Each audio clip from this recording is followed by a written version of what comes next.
Hey, it's Chris. iOS 16 is full of great improvements. Let's go through some of the smaller ways it's going to change life first. One of the smallest details that I absolutely love is the new sound that Siri makes when activated in CarPlay.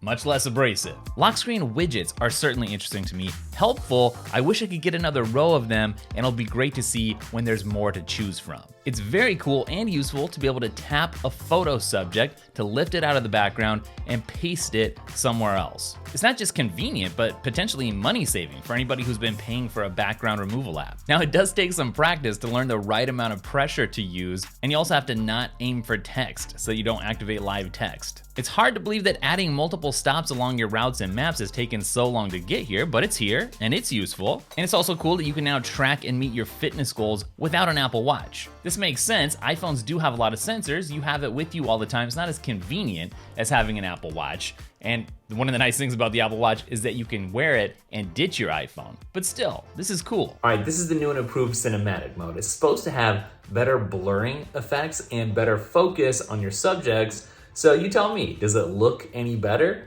I think it might be slightly improved, which is a huge improvement. And the ability to turn on automatically send messages so that Siri doesn't have to read everything back to you before sending is priceless. Really like the new Home app redesign because it makes it less of a headache to use. That's important. And also, I love that you can now get a security camera view that shows you 4 angles at once. Now, I use Apple Pay wherever I can, whether it's in person or online, and I'm really liking that you can track your packages, your orders, right within your wallet now. Also pretty excited to see iCloud shared photo library rolling out, because I don't know what you've been doing, but for my family, we've tried out several different apps over the last decade to share photos with everybody, and I think every single one of those apps has died. Rest in peace. So it's nice to have this just baked right into the system. You know it's not going anywhere. Also exciting to see better family sharing and child account management coming to iOS 16, because the world and the internet are crazy places. So those are some of the smaller features that are really cool that I'm excited about. But let me talk about some of the bigger features that I think are gonna have a bigger impact in terms of our both digital and actual quality of life. Practically speaking, messages is where a lot of people spend a lot of their time and attention. And messaging on the iPhone has been missing certain features that were desperately needed and very much wanted, like Mark as unread, one of the most seismic upgrades for me personally, because the other day I ignored a family member for like 3 or 4 days, not on purpose, but because I read their message and couldn't mark it as unread and forgot about it. Now, subscribers know I'm a huge fan of the Reminders app. I pretty much live in there when it comes to productivity and getting things done. I don't really use an app like Things or a to-do list app. I just use Siri and Reminders, and that's how I get things done. And the Reminders app has gotten so many improvements in iOS 16 that I'm gonna make a whole separate video about it. So that's a good reminder to get subscribed if you wanna go through all the ins and outs. But I will just say pinned list and the scheduled and today lists, along with templates, go a really long way towards making the Reminders app better in terms of competition for third-party to-do lists if, unlike me, you actually use one. Now, if you ask me, Chris, what is your favorite new feature in iOS 16? I might tell you it's the new dictation. Now, it would be split, honestly, between the messaging features, which are kind of boring. It's just they needed to happen, and the dictation, because that's something that I'm gonna use all the time. Not just for responding to emails or for messages or anything like that, but I feel like I can actually get some work done. I could write a whole article with this dictation without actually needing a keyboard because it's so good at inserting punctuation, and it's so nice not to have to activate it, deactivate it, activate it, deactivate it whenever you want to voice something and type something. It's so seamless now.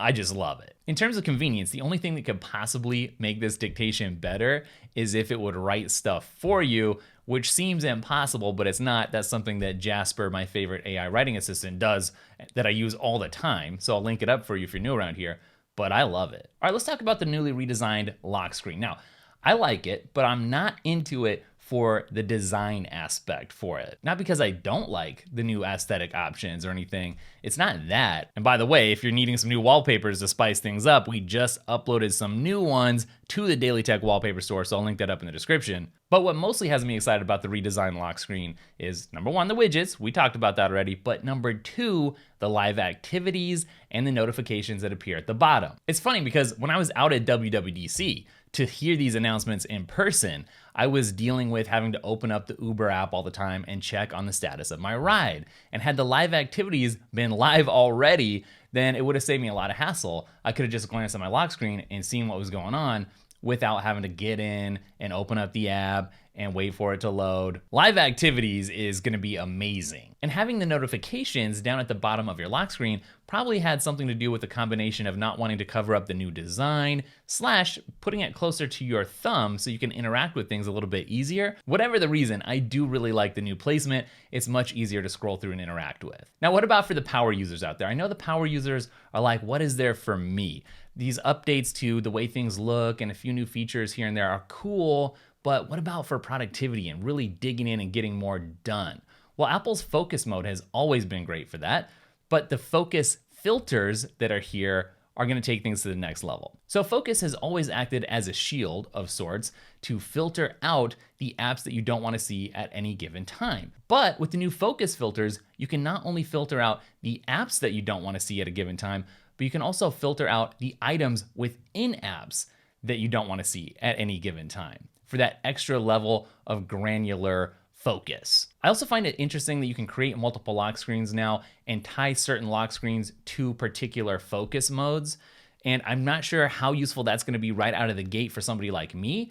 It'll probably get more useful when there's more widgets to choose from. But I guess in terms of just context switching and knowing, okay, here I'm on lunch, now it's after work hours, or right now I need to be focusing and concentrating and just having different visual cues, that is kind of interesting. And one thing that all of Apple's updates from WWDC do this year, whether it's on the Mac, iPhone, or iPad, is really focus on collaboration. And this makes sense, right? This is kind of an update that was born out of the COVID and lockdown era, and people were doing a lot of stuff remotely. Nobody wants to go back into the office.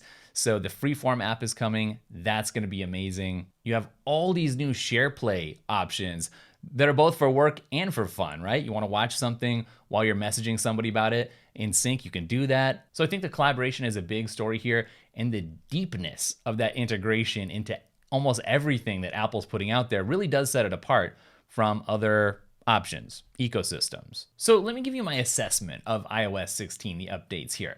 And I think a good way to frame this is, does iOS 16 let you do more?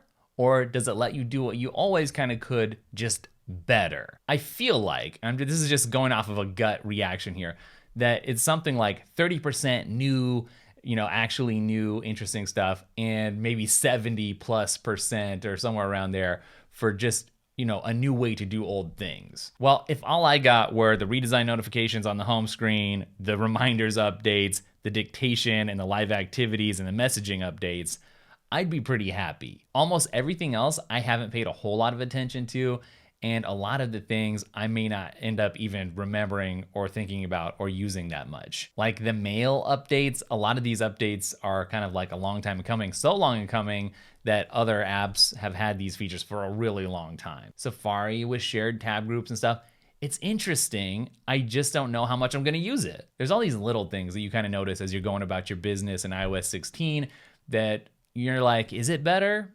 Is it not? And it's really mostly just a matter of becoming more familiar with it, because as you get familiar, then you become more comfortable with it.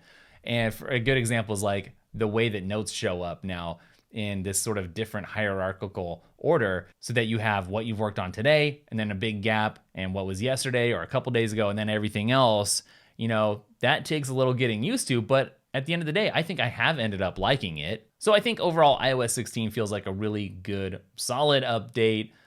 It doesn't feel like there was anything that was super mind-blowing this year, but that's the word, I think, solid, solidly useful. And you know what else is solidly useful? Two things, actually. Number one, the Daily Tech newsletter. Put your app and accessory discovery on autopilot. It'll just show up in your inbox on Fridays and you'll be like, wow, a cool new app and a great new accessory I never knew about before. So there's that. And then also the Daily Tech podcast. That's a great thing to listen to on Fridays. Kind of some behind the scenes information. That's also linked up. But Right now, we're going to head over to the other channel, the Daily Tech After Party. It's brand new, where we're just going to have a chill hangout and talk about the latest in the world of Apple, the Apple news, Apple ecosystem stuff. If you want to do that, that's linked up down below. I'm headed over there right now. So if you want to follow, I'll see you over there. Later.